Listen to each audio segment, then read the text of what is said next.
Good morning mga idol. Shout out yan sa followers natin sa mataas na kahoy. Ah, ang score namin kagabi is yung una na binitawan ko na disgrasya, tapos yung sunod-sunod nakalusot na yung tatlo. Kaya hindi pa rin pinalad tayo. Isa naman din ang nalaglag.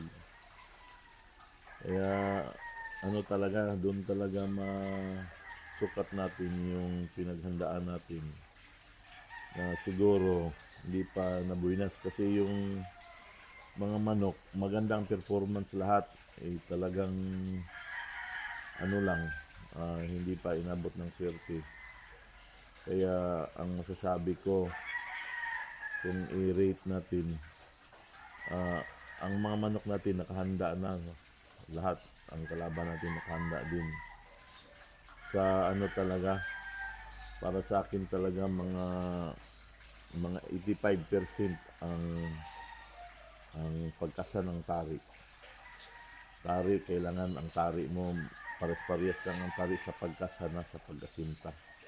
Kaya kay Boss Makoy, salamat Boss Makoy. Talagang hindi na ako pinabayaan kagabi. Salamat sa tulong mo. Sana tuloy-tuloy na tayo. Good morning mga idol. Ayun lang. Tapos abangan na naman natin ngayong Friday, meron naman tayo sa Santa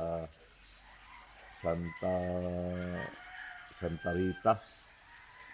Ngayong Friday. Ano na siya siguro 11 league na yan sa Batangas Finest. Yun lang.